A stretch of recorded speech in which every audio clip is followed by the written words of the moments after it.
కేటీఆర్ను arrest చేస్తేనే మన పార్టీలు బతుకుతాయి.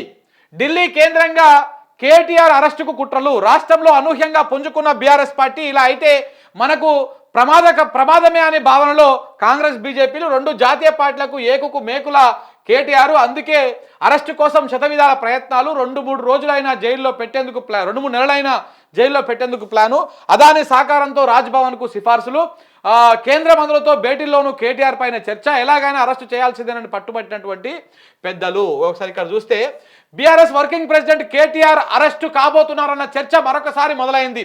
సరిగ్గా ముఖ్యమంత్రి రేవంత్ రెడ్డి ఢిల్లీ పర్యటన సమయంలోనే కేటీఆర్ పైన కేసు నమోదుకు గవర్నరు అనుమతి ఇవ్వడం కూడా చర్చనీయాంశంగా మారింది. అయితే రాష్ట్రంలో ప్రస్తుతం ఉన్న రాజకీయ పరిణామాల నేపథ్యంలో కేటీఆర్ అరెస్టు కోసం ఢిల్లీ కేంద్రంగా రేవంత్ రెడ్డి పావులు కలుపుతున్నారనే ప్రచారం జోరుగా జరుగుతోంది. దీనికోసం అదాని సహకారం కూడా తీసుకున్నారని గుసగుసలు కూడా వినిపిస్తున్నాయి. అంతేకాదు కేటీఆర్ను ఎందుకు అరెస్టు చేయాలనుకుంటున్న దానిపైన కూడా ఆసక్తికర చర్చ నడుస్తూ ఉంది. అసలు కేటీఆర్ను ఎందుకు అరెస్టు చేయాలనుకుంటున్నారు, దేనికోసం అరెస్ట్ చేయాలనుకుంటున్నారు, నిన్నే మనం మాట్లాడినాం. కేటీఆర్ను ఎందుకు అరెస్టు చేయాలనుకుంటున్నారని నిన్నే మాట్లాడినాం మనం క్లియర్గా. ఎందుకు అరెస్ట్ చేయాలనుకుంటున్నారంటే పార్టీని ఓడగొట్టినాం. ఎమ్మెల్యే ఎలక్షన్లల్లో కాంగ్రెస్ బీజేపీ ఇంటర్నల్గా మిలాఖత్ అయ్యి, కాంగ్రెస్తో డైరెక్ట్గా మిలాఖత్ కాలే బీజేపీ, రేవంత్ రెడ్డితో మిలాఖత్ అయింది. రేవంత్ రెడ్డితో మిలాఖత్ అయ్యి కాంగ్రెస్ పార్టీ గెలిచినా పర్వాలేదు కానీ ఇక్కడ బీఆర్ఎస్ పార్టీ గెలవద్దు, అంటే కేసీఆర్ గెలవద్దు. ఈ కుట్రలో భాగంగా మోడీ రేవంత్ రెడ్డి ఒకరికొకరు సహకారం చేసుకొని అసెంబ్లీ ఎన్నికల్లో బలమైనటువంటి పార్టీగా పోటీ చేయకుండా బీజేపీ కొంత వీక్గా పార్టిసిపేట్ చేసింది. దానికి కారణము బెస్ట్ ఎగ్జాంపుల్ ఎన్నికలకు కొన్ని నెలల ముందుగానే బండి సంజయ్ని అధ్యక్ష పదవి నుంచి తీసేయడం. సో ఇట్లా ఇవన్నీ ఇచ్చిపుచ్చుకునే ద్వారంతో బండి సంజయ్ని తీసేయడము, బీజేపీ ఏదో నామమాత్రం పోటీ చేయడం, ఇవన్నీ కూడా కేవలం బీఆర్ఎస్ పార్టీని ఓడించడం కోసం, కేసీఆర్ను ఓడించడం. దీంట్లో భాగంగా అసెంబ్లీ ఎన్నికల్లో బీఆర్ఎస్ పార్టీని ఓడించారు. బీఆర్ఎస్ పార్టీ ఓడిపోయింది, 39 సీట్లతోని ప్రతిపక్షానికి పరిమితమైంది. పార్టీ ఓడిపోయినాక ఆ పార్టీలో ఉన్న ఎమ్మెల్యేలను రకరకాలుగా ఇబ్బందులకు గురి చేసి ప్రలోభాలు పెట్టి 10 మందిని కాంగ్రెస్ పార్టీలోకి గుంజుకున్నారు. అది కాంగ్రెస్ పార్టీ ఎథిక్స్కు విరుద్ధమైన రాహుల్ గాంధీ అయితే రాజ్యాంగాన్ని చేతిలో పట్టుకొని మేము పార్టీ ఫిరాయింపులను వ్యతిరేకిస్తున్నాం, అట్లా ఫిరాయింపే వాళ్ళ పదవులు పోవాలని చెప్పేసి చట్టం తెస్తామని చెప్పేసి ఆయన చెప్తా ఉంటే ఆయనను కూడా మార్చి ఇక్కడ 10 మందిని ఎమ్మెల్యేలను తీసుకోవడము, ఇవన్నీ బీజేపీ సహకారంతో జరుగుతున్నాయి. దాని తర్వాత ఎంపీ ఎలక్షన్లో మళ్ళీ ఒక భయంకరమైనటువంటి కుట్ర చేసి మరి ఈవీఎంలు మార్చుకున్నారా, ఏం చేసుకున్నారా, ఎట్లా చేసుకున్న తెలియదు కానీ బీఆర్ఎస్ పార్టీకి 0కు పరిమితం చేయడము, ఒక్క స్థానంలో కూడా బీఆర్ఎస్ పార్టీ గెలవకుండా చేయడము, కాంగ్రెస్ బీజేపీలు సరి సమానం పంచుకోవడము, 8 సీట్లు వీళ్లకు 8 సీట్లు వీళ్లకు సరి సమానం పంచుకోవడము, ఇవన్నీ చేసేసి బీఆర్ఎస్ పార్టీని 0కు పరిమితం చేశారు. అంటే మొత్తము ఆ పార్టీ ఆత్మధైర్యం మీద దెబ్బ కొట్టి పార్టీని విచ్ఛిన్నం చేసేటువంటి ప్రయత్నం చేశారు. దాంట్లో భాగంగానే ఆర్టీవీ లాంటి ఒక బ్రోకర్ ఛానల్ ఉంటుంది, ఆ రవిప్రకాష్ అని ఒక బ్రోకర్ గారు ఉంటాడు, వాడితోటి బీఆర్ఎస్ పార్టీ పోయి బీజేపీలో విలీనం అవుతుందని చెప్పేసి ఒక వార్తలు రాపియడము, ఇదే కాంగ్రెస్ బీజేపీలు చేపించినాయి. ఇట్లా ఇవన్నీ చేపించారు. అంటే పార్టీని ఎన్ని రకాలుగా దెబ్బ కొట్టాలో అన్ని రకాలుగా దెబ్బ కొట్టేటువంటి ప్రయత్నం చేశారు. ఇవన్నీ అధిగమించుకుంటా కేటీఆర్ చాలా ఉవ్వెత్తున పార్టీని మళ్ళీ రీస్టోర్ చేస్తూ ఉన్నాడు. ఎంపీ ఎలక్షన్ అయిపోయిన కానీ ఒక్కసారి మనం గమనిస్తే ఈ సంవత్సర కాలం లోపల పార్టీకి మళ్ళీ పూర్వవైభవం వచ్చింది. బీఆర్ఎస్ పార్టీ మళ్ళీ ప్రజల్లో నానుతా ఉన్నది. ప్రజలు అక్కడక్కడ మాట్లాడుకుంటా ఉన్నారు, మళ్ళీ బీఆర్ఎస్ పార్టీ వస్తే బాగుండు, కేసీఆర్ వస్తేనే బాగుండు, ఈ సన్నాసులు రాష్ట్రం మొత్తాన్ని ఆగం చేస్తూ ఉన్నారు, అన్ని ఆగం చేస్తూ ఉన్నారు అని చెప్పేసి ప్రజలే మాట్లాడుకుంటున్నారు. గాంధీ భవన్ వెలవెలబోతా ఉంది, మళ్ళీ తెలంగాణ భవన్కి ప్రజలు వస్తూ ఉన్నారు.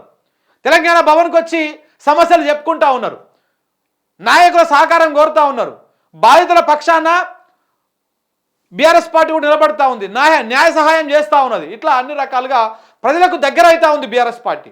ఈ దగ్గర చేయడంలో కేటీఆర్ చాలా కీలకంగా వ్యవహరిస్తూ ఉన్నారు. వర్కింగ్ ప్రెసిడెంట్గా ఆయన భుజాన వేసుకొని పార్టీని గ్రామ స్థాయి నుంచి మళ్ళీ బలోపేతం చేసే కార్యక్రమాలు చేస్తూ ఉన్నాడు, దూకుడుగా పోతా ఉన్నాడు, ఎక్కడ ఏ సమస్య అయినా పోతా ఉన్నాడు. దీంతో పార్టీ మళ్ళా పుంజుకున్నది. ఈ పుంజుకున్నటువంటి పార్టీని ఇక్కడే కాదు, అటు కాంగ్రెస్ పార్టీ కూడా భయంకరంగా డ్యామేజ్ అవుతా ఉన్నది. ఇటు బీజేపీ కూడా కావాల్సినంత విధంగా ఎక్కడ ఏడ మాట్లాడాలో అట్లా మాట్లాడుతూ ఉన్నారు. సో కాబట్టి ఇప్పుడు కేటీఆర్ని కట్టడి చేయాలి. ఎట్లా కట్టడి చేయాలి? ఎన్ని ఆరోపణలు చేసినా ఆయన కట్టడి అయితలేడు. ఎన్ని రకాలుగా అది చేసినా అయితలేడు, ఇక జైలు వేయాలి. జైలు వేయడం కోసం రకరకాలుగా ప్లాన్ చేసిర్రు. ఫస్ట్ ఫోన్ ట్యాపింగ్ అన్నారు, తర్వాత లగచర్ల అన్నారు, దాని తర్వాత ఇంకే 2-3 కేసులు పెట్టిర్రు. ఇవన్నీ తిప్పిరి ఎక్కడ కూడా అరెస్ట్ అయ్యేట అవకాశం లేదు. మళ్ళీ ఈ కార్ రేస్ అని తీసిరు బయటికి, ఆ దాంట్లో ఫస్ట్ అరెస్ట్ చేద్దామని చూసిరు, తర్వాత వద్దనుకున్నారు, తర్వాత మళ్ళీ దాన్ని ఇప్పుడు ఏసీబీ కేసు దాన్ని విచారిస్తూ ఉంది.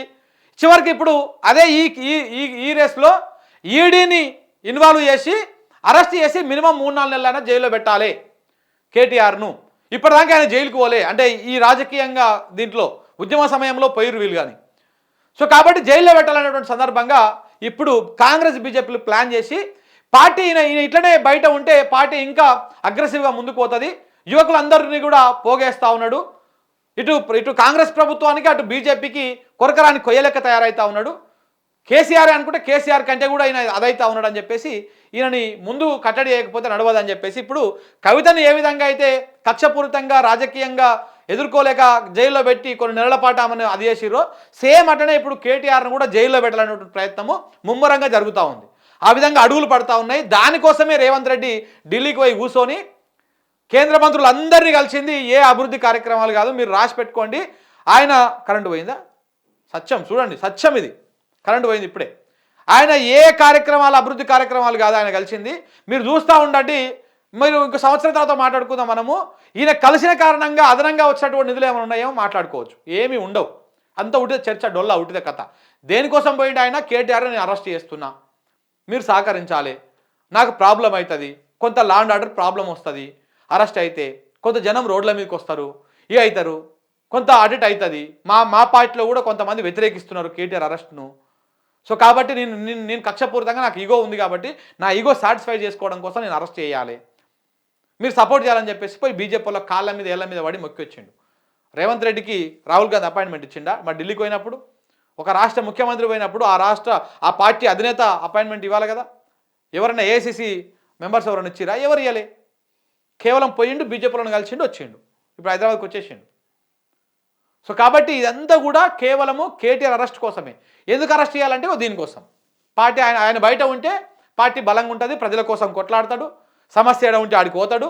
ప్రతిపక్ష నాయకుడిగా ఆయనను పెట్టినా కానీ, అంటే ప్రతిపక్ష పార్టీగా బీఆర్ఎస్ను ఒడగొట్టినా కానీ ప్రజల దగ్గరికి అవుతున్నారు. మళ్ళీ వాళ్ళు అధికారంలోకి వచ్చేటువంటి అవకాశం ఉంది. ఇట్లనే 2-3 సంవత్సరాలు కనుక ప్రజల్లో తిరిగితే మళ్ళీ రేపు బీఆర్ఎస్ పార్టీకి అధికారం వస్తుంది, మళ్ళీ మనకు పుట్టగతులు లేకుండా పోతాయని చెప్పేసి ఆయన అరెస్ట్ చేసి లోపల వేసాం అనుకో 3 నెలలు పార్టీ మళ్ళీ స్తబ్దు అవుతుంది. ఆ లోపల మనం పంచాయతీ ఎన్నికలలో అనిపించుకోవచ్చు.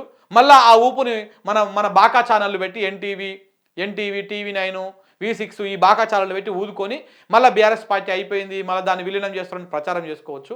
ఇట్లా ఈ కార్యక్రమం అంతా ప్లాన్ చేస్తాం. దీని వెనకాల అరెస్ట్ వెనకాల ఉన్నటువంటి కథ అంతా ఇగో కేటీఆర్ అరెస్ట్ వెనకాల కథ ఇదే. కానీ ఇక్కడ మీకు అర్థం కాని విషయం ఏంటంటే, ఎవరికి? కాంగ్రెస్ వాళ్ళకి. ఆయనను అరెస్ట్ చేసేది F1 కార్ రేసు సంబంధించినటువంటి కార్ రేస్ సంబంధించినటువంటి కేసులు. అది ప్రపంచ స్థాయిలోనే హైదరాబాద్కు ఒక పేరు తెచ్చింది ఆ రేస్ ఇక్కడ నిర్వహించినప్పుడు. సో ఇప్పుడు దాంట్లోనే అరెస్ట్ చేసిరంటే ప్రపంచవ్యాప్తంగా తెలంగాణ బ్రాండ్ ఇమేజ్ కానీ హైదరాబాద్ బ్రాండ్ ఇమేజ్ కానీ మసకబారుతుంది, ప్రపంచవ్యాప్తంగా చర్చ అవుతుంది. ఇవాళ ఒక అల్లు అర్జున్ సినిమా స్టార్ని అరెస్ట్ చేస్తేనే ఇంత పెద్ద చర్చ అయింది, ఇంత పెద్ద డ్యామేజ్ అయింది. ఇప్పుడు అదే F1 కార్ రేసు, అది కార్ రేసును నిర్వహించేందుకు కేటీఆర్ని అక్రమంగా అరెస్ట్ చేసి దాన్ని ఆయన జైల్లో పెడితే అది కూడా 100% చర్చ అవుతుంది. అది కూడా బీఆర్ఎస్ పార్టీకి ప్లస్ అవుతుంది, ఇదే కాంగ్రెస్ బీజేపీలకు మైనస్ అవుతుంది. మీరు చూస్తూ ఉండండి. సో కాబట్టి ఇవన్నీ కూడా ఒక రాజకీయ కక్ష సాధింపులో భాగం. ఇక్కడ రేవంత్ రెడ్డికి పాప పింఛన్లు పైసలు 4,000 ఇద్దాము, ఆ రైతు భరోసా పైసలు 15,000 ఇద్దాము, వీటి మీద సోకు లేదు, వీటి మీద ఇంట్రెస్ట్ కూడా లేదు. ఆయన ఏముంది, ఆయనకు చెప్పినా చూపించినా కదా, అరెస్టు, జైలు, అందరిని అరెస్ట్ చేయాలి, అందరిని జైల్లో పెట్టాలి.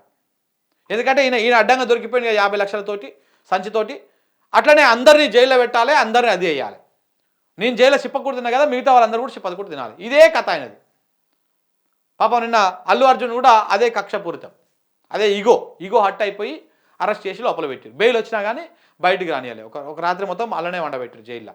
సో ఇట్లా ఈ రకంగా ఒక కుట్రపూరితమైనటువంటి వ్యవహారం నడుస్తూ ఉంది. సో కాబట్టి ఇదంతా కూడా అది తిరిగి మళ్ళీ వీళ్ళకే మైనస్ అవుతుంది. ఎందుకంటే అల్టిమేట్గా ప్రజలే ఫైనల్.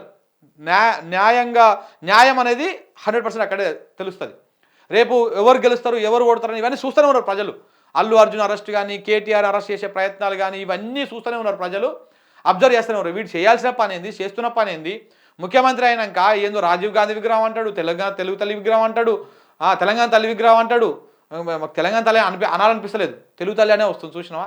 అంటే మాకు పెట్టిన తెలంగాణ తల్లిని కాదు కదా, మరి నువ్వు ఏ తల్లిని పెట్టినావో ఆ తల్లి పేరు కూడా మాకు అదైతలేదు. సో ఇట్లా విగ్రహాలు, ఇట్లా అరెస్టులు, ఆ లగచర్ల ఇష్యూ, రైతులను అరెస్ట్ చేసుడు, ఎంత చర్చ, దేనికి పనికి వాళ్ళ చర్చ ఇది? ఇది మనం చెప్పే మాట కాదు, ప్రభుత్వానికి సపోర్ట్ చేసేటువంటి వాళ్ళు కూడా గదే చెప్తాను.